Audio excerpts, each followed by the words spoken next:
These dating apps, same dumb pattern every time. Reply faster, get valued less, be more available, and they ghost.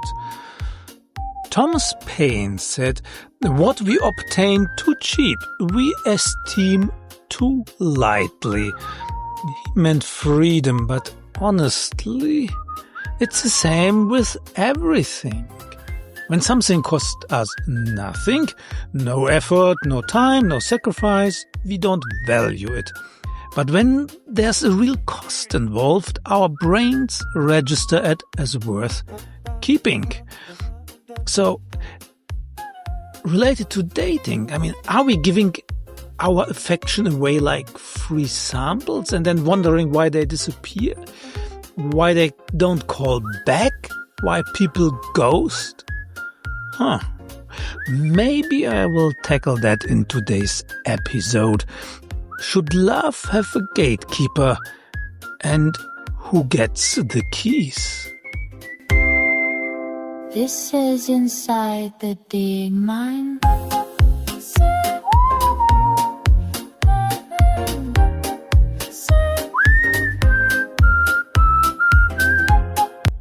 Welcome, welcome, welcome. I am Dr. Axel Schumacher, scientist, entrepreneur, and love researcher, obsessed with decoding what makes human connection work. And in every episode, we explore the hidden mechanisms of attraction, love, and meaning, grounded in real science and built for the real world. And with me is today again Aria, our AI researcher. And if you're new here, you're listening to the world's leading expert on the science of love and real deep human connection. Subscribe now, because you deserve to stop feeling confused, stop being taken for granted, and finally understand why some people connect deeply while others just drift. Imagine for a moment an ancient walled city. So high stone walls, guard towers, iron gates, and inside, civilization, trade, culture, security, and outside, chaos, uncertainty, risk, and loneliness. Now, to enter the city, you had to pass through a gate. But not just anyone could waltz in. So you had to offer something of value. Grain, goods, tribute, maybe a promise of peace. This, oddly enough, is a pretty good metaphor how modern dating and relationships work. But we have forgotten how to guard the gates. You see, in the psychology of mating, across cultures and history, women have typically been the gatekeepers of sex, and men the gatekeepers of commitment. Not because of some grand conspiracy, but because of basic biology. The reproductive costs for women are high, so pregnancy, nursing, and years of parental investment. So evolution shaped female psychology to be more selective about who gets through the sexual gate. Men, on the other hand, evolved under a different constraint. Commitment is costly. Really, it is. Resources, time, emotional investment, family loyalty. So men are much more often selective about who they offer long-term partnership to. Exactly.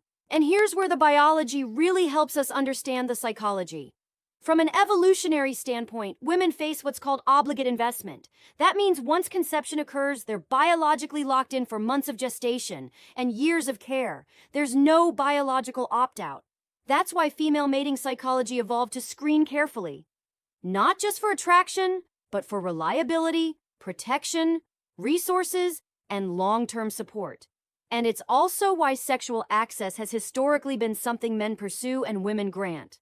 Not because of cultural tradition, but because the biological cost of being wrong is much, much, much, much higher for women. And men evolved under the pressure to compete, to access for attention and eventually loyalty.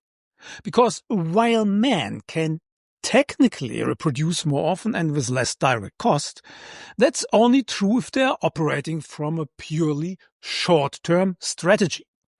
But if a man wants to pass on his genes effectively and see those offspring survive and thrive, that requires resources, protection, emotional availability, and yes, commitment. So, as evolutionary biologist David Buss has shown in decades of cross-cultural research, men are more willing to have sex with minimal investment, but much more cautious about who they commit to. And as Baumeister and Vose put it in their sexual economics theory, sex is a female resource, commitment is a male resource, and each side is trying to trade wisely. And when neither resource is guarded well, sex or commitment, relationships become cheap, disposable, confusing, and often short-lived. Which is why we are having this conversation. These are the ancient gates. And here's the modern problem. Too many people have stopped guarding them. Men today are often willing to offer commitment, time, attention, affection, even financial support before a woman has shown any real effort, reciprocity, or emotional investment. Look, gentlemen, we need to have a conversation. You are out there distributing commitment like it's candy on Halloween. Your time, your attention, full access to your streaming accounts before she's even proven she can respond to a text in the same fiscal year. Meanwhile, women out there offering up intimacy, physical, emotional, the whole package, before they have even done even the most basic due diligence. So we are talking about vetting processes that wouldn't qualify you as to adopt a hamster. Yeah, not living with his mother. Okay, does he believe the earth is round? Good enough. Yeah, all good. And look, I'm not here to ruin anyone's good time, but this approach has more red flags than the Chinese Communist Party at military parades. It's not just unwise, it's unsustainable. Because here is the uncomfortable truth, that your therapist charges $500 per hour to tell you. When something is given away for free, so with zero effort required, human beings value it as about as much as the warranty information that came with their toaster. This is known as the effort justification principle in psychology. If I work for something, I'm more likely to see it as worth keeping. If it costs me nothing, there's research to back this up. In one 2010 study published in Psychological Science, participants who invested more effort into earning a reward were significantly more likely to value it higher, even if it was objectively the same as a lower effort reward. Apply that to relationships, and you get the idea. When we don't let others earn our love becomes easy to discard. Let me be crystal clear. This isn't about playing games. This isn't about withholding affection just to manipulate someone. It's about recognizing your value and making sure that anyone you let past your gates is willing to meet you there, not just breeze in because the door was left open. So caring for someone doesn't mean chasing them. Being emotionally available doesn't mean over-investing in someone who's giving you breadcrumbs. It's about balance, reciprocity, the emotional contract of mutual effort. Now, this doesn't mean you shut everyone out. This is not about playing hard to get. This isn't about building a fortress. It's about installing a wise guard at the gate. Here is what guarding your gate with care can actually look like. For both women and men, in a way that's confident and not cynical. Let's say you are a woman dating someone new.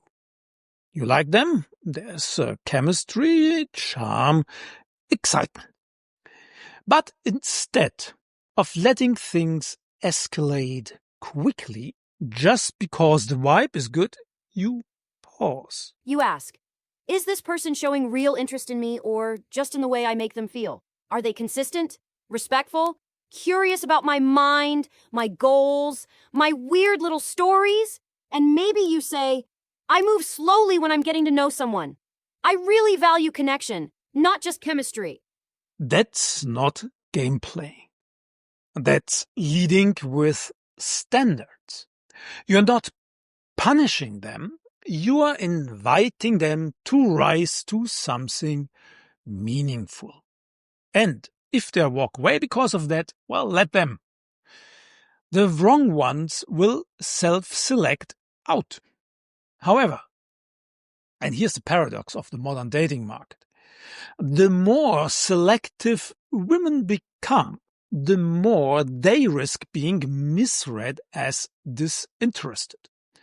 Biology didn't design men to decode silence. It rewards signals, not mysteries. Again, biology rewards signals.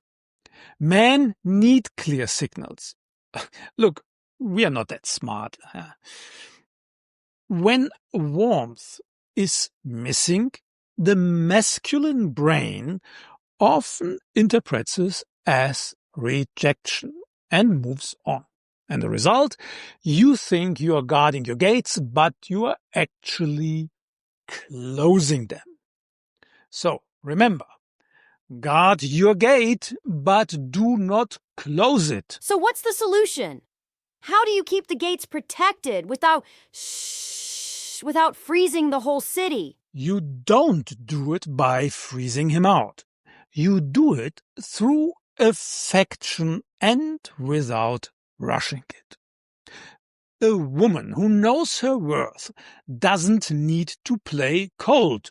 She just takes her time, but she also lets him feel that she likes him. It's in the little things. The eye contact that lingers a bit longer than usual, the smile that says, I see you, the laugh that's real, the small touch on his arm when you are talking. You are not being coy, you are being present. It's warmth with boundaries. You're saying, yes, I like you. Keep going, but earn it. That's all most good men need. A signal that it's safe to keep showing up. It's not that difficult.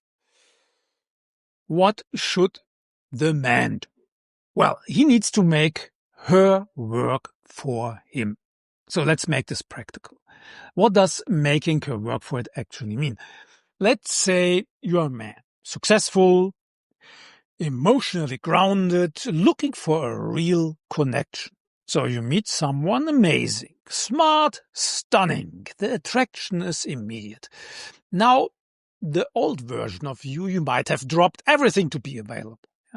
Paid for everything, texted constantly, tried to win her over. But this time you do something different. You don't chase, You invite. You may say something like, oh, I love being with you, and because I do, I'm not going to rush this. I move with intention. I'm looking for someone who wants to build something real too. Yeah. And then you watch what she does. Does she initiate plans? Does she surprise you with a nice dinner she cooked? Does she show curiosity about your life, your goals, your world? Does she show up on time? Respect your boundaries and engage emotionally? Or does she expect you to carry all the weight? If she's just enjoying your attention but giving nothing back, you pull your energy away. It's simple. Not as a punishment, but as clarity. Because you are not withholding love, you are waiting for reciprocity. And you are not buying her interest. That's very important. You are inviting her effort. And when she does arrive, truly arrive, not just with her beauty, but with her presence, her spark, her curiosity, her willingness to be seen, not just admired, that is when you meet her. Not with control, not with possession, but with mirrored depth, with grounded joy, with the calm certainty of a man who knows the value of what's unfolding. Yeah? Because now she's not just drifting somehow into your orbit. She's choosing to stand beside you. And that, my friend, is when you offer her something rare. Not your validation, not your need, but your invitation. The kind of invitation that says, let's build something beautiful.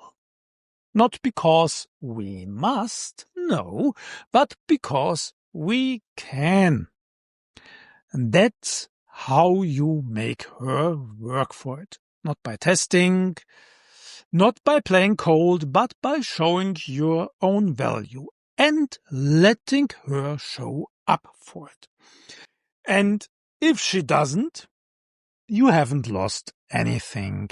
You have simply made space for someone who will.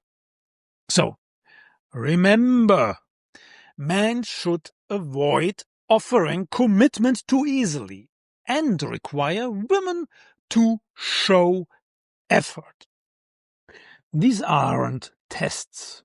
You're not tricking anyone. You're offering an invitation. If you want to have access to my deeper layers, love, loyalty, intimacy, let's make sure we are both willing to show up for each other. That's what you show. That's how we raise the quality of our relationships. And giving invitations is one of the most powerful things we can do in the world of dating and relationships. Not by making it harder for everyone, but by making it easier to spot the ones who are ready. So, guarding the gate doesn't mean building walls. It means making sure the right people come through and the wrong ones don't even want to try. But what if I'm already in a long-term relationship, married for 7 years, maybe with kids? Excellent question. The gatekeeper dynamic still matters, just in subtler ways. In strong marriages, commitment and intimacy continue to require mutual investment. So, relationship researchers like John Gottman have found that what distinguishes long-lasting couples isn't grand romantic gestures. It's daily efforts to turn toward each other, shared rituals, emotional check-ins, and acts of appreciation. So the small things like kisses, hugging, all of these things. In other words, still working for it.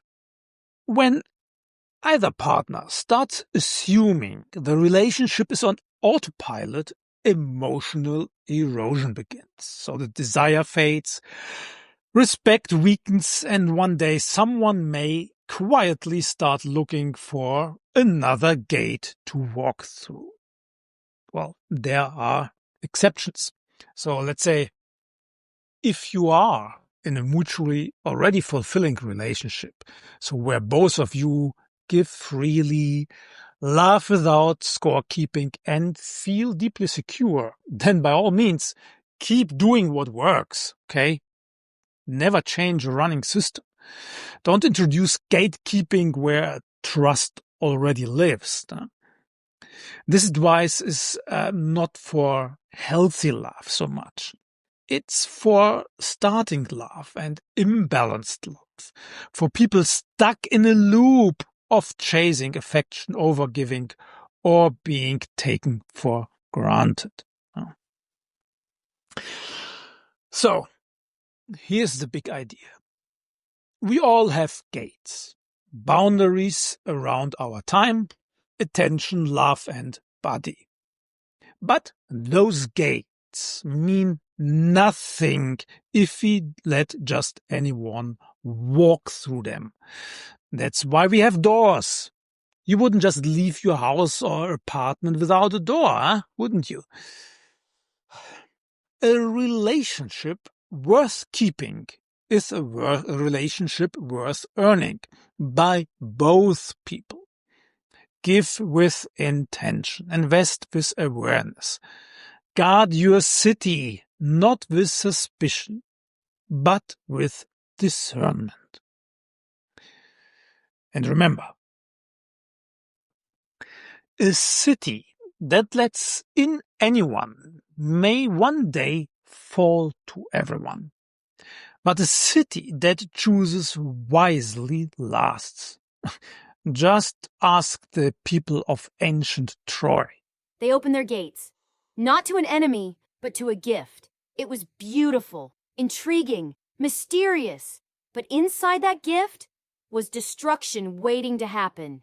They let it through without testing it, without asking what it had earned. And by morning, the city was gone. Gone.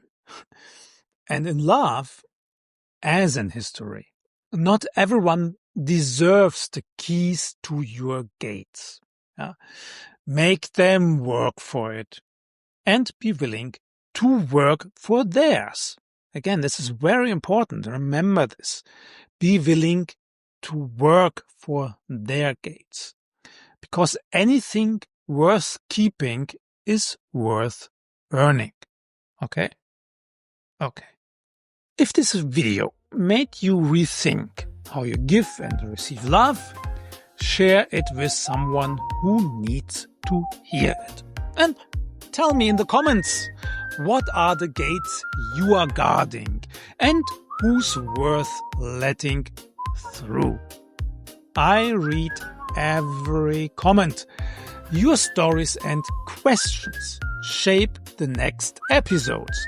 So don't hold back. And don't forget, grab today's PDF via the link below. It has the episode summary and some homework to put this into practice.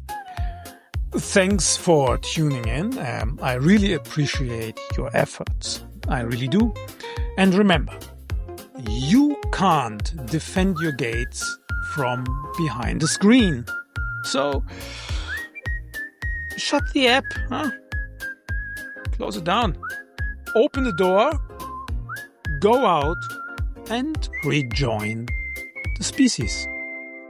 This is inside the being mind.